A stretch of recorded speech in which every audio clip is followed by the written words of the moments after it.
Texas was the state that put Donald Trump over the 270 mark, which, now it's officially official. Donald Trump is president-elect. Now it has to go and be certified by Joe Biden.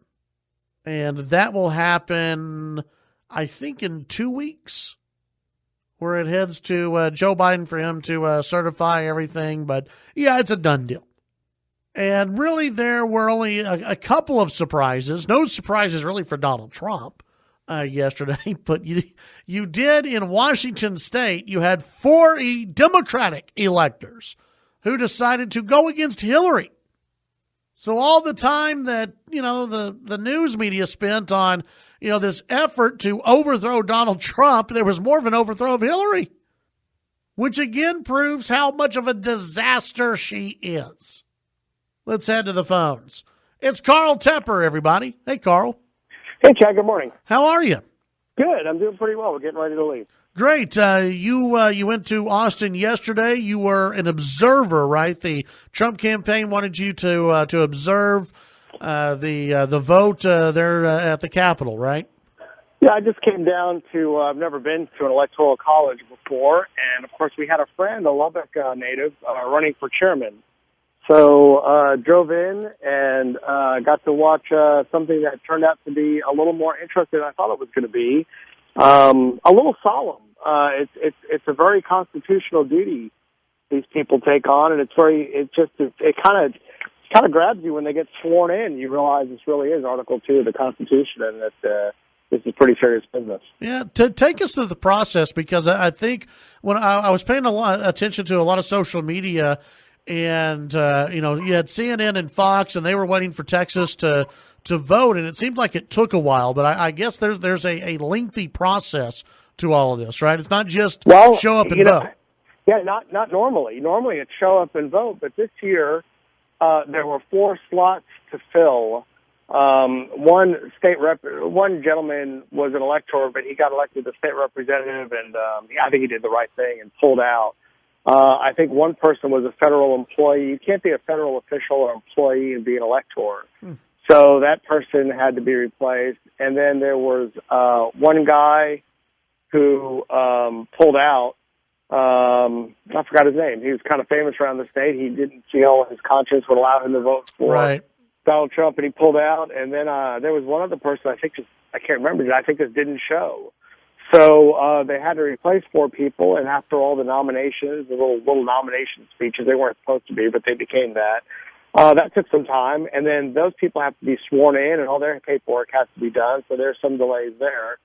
And then there was a contest for chair of the convention, so which was a little unusual. I think there were, Chad, 4 or 5 candidates for that, and then the candidates decided among themselves, because there were really no rules governing this thing. They decided among themselves that, the lowest vote getter after each round would drop out. And so Scott Mann, Lubbock native, was actually ahead in going into that.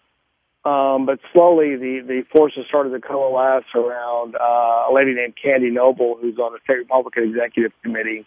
And she ultimately won over Scott in the last round of voting. And Scott did a great job. He really was. RPT, the Republican Party of Texas, took an interest in this process this year. I'm not really sure why, but put their full force behind Candy Noble. So Scott really gave them a scare in going up against them, and nearly prevailed. What was or what is the point? Why run for chair? It's a prestige thing. Okay. And this was also a year where we didn't know what was going to happen. Right. So I think the electors were looking for someone who's going to be very capable of handling a tough situation, possibly a situation where you have protesters or people in the gallery who would disrupt the events, and also possibly fellow electors who would disrupt the event. So who knew what was going to happen? But ultimately it turned out to be a very peaceful process, very orderly. There was only one outbreak of, it looked like a woman who was being a little over dramatic in the gallery. She had to be escorted out, was screaming in the rotunda and all that. And so there were people screaming out. There was a small protest in front of the Capitol building, and it was actually a little disappointing. It wasn't the usual big, giant, you'd think of protesters from Austin coming out. I guess school was out, somebody said. So okay. It wasn't as filled as you might think it would be. And it was very satisfying to see that the votes finally come in and Donald Trump had won and Texas had brought him over the top. Well, you had two electors, and this is what was, I guess, surprising for Donald Trump yesterday, and if it is that surprising, but you had two electors. You already had the one guy, what was his name? Suprin, yeah. Suprin of Dallas, who said he was going to vote for John Kasich, and John Kasich had come out and said, please don't vote for me, vote for Donald Trump. But we assume he voted for Donald. This was a secret ballot, so we don't know exactly unless the elector comes out themselves and say this. But someone voted for Ron Paul. Do we have any idea who voted for Ron Paul and why? Yeah, I think interview Scott. He knows the guy who he's pretty sure he knows the guy who voted for Ron Paul, and who knows where or why. And apparently, it's not uncommon for some electors in every electoral cycle to, write somebody else's name in. So, and apparently, Hillary Clinton lost more electors yesterday than Donald Trump did, which I thought was really interesting. Yeah, she lost 4, and 3 of the 4 wrote in Colin Powell, and let's see, there was someone else that they had written in. I can't remember a Native American lady out of South Dakota that they had written in. There's who got more votes than, by the way, Evan McMullen. Yeah, there's pretty good.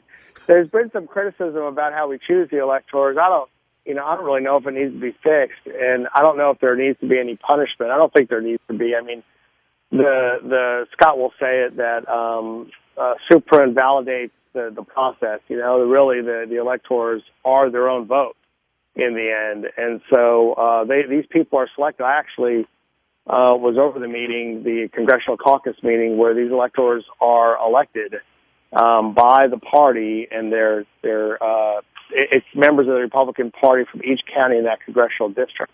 And so these people actually run for these seats. And normally it's a formality of being the elector, but a year like this, it definitely took on some more interest, and now some more interest about the process and how they're selected. So, but in the end, most 90, probably 99% of the people did what they were supposed to do. So I'm not sure there needs to be a fix to the process. Would you like, and you kind of touched on something that the state legislature might bring up, should you be bound? And again, I think that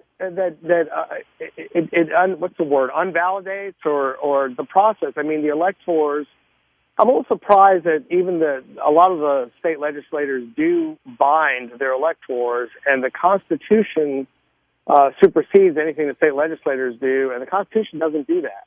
Yeah. It doesn't bind the electors. So I'm always wondering what would happen if there was a federal case against that.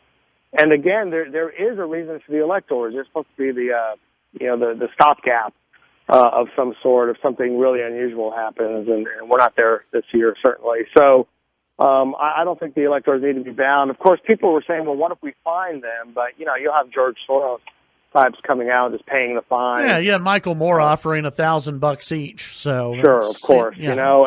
And so you don't want that. And so I think we saw this year that the process in the end worked just fine. I'd be curious to see what your callers would say, but I think it worked okay.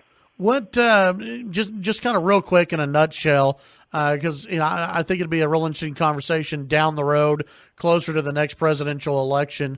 If somebody at some point wants to, thinks, I'd like to do that one day. I would like to become an elector. How do you get started? What's the path to get on? Normally people are very active in the Republican Party. They're precinct chairman, they're county chairman, members of the state executive committee, and they go to the conventions. You walk your blocks, you put out the signs for your candidates, you get with your neighbors about voting Republican. And then you go to the county convention, your precinct convention, your county convention, then ultimately your your state convention on only the presidential years, right, Chad? So so in 4 years, if you've done the work and you've worked with others well, been a good team player, you can run for that seat, and that's how you get it. Now, occasionally, a newcomer is given one of those seats. I think that's the case with this Chris Super, and that's what you get when you try to reward brand new volunteers as somebody who just showed up and looks like a fresh face.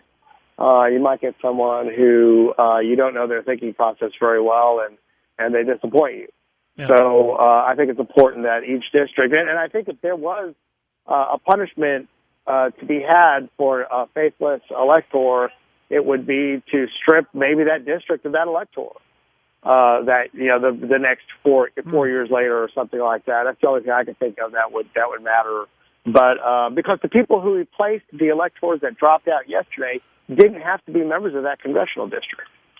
So they don't have to be members of that congressional district. They just, each state gets, one elector per congressional district plus the 2 senators. So, but they don't have to be from that district, although that's the way we choose to do it here in Texas. Very cool. Carl Tepper, you'll hear more from him on Friday as he fills in for me. And, Carl, we'll let you go and get back to Lubbock. Great, Chad. We'll talk to you later. Bye-bye. All right. See you later. That's Carl Tepper.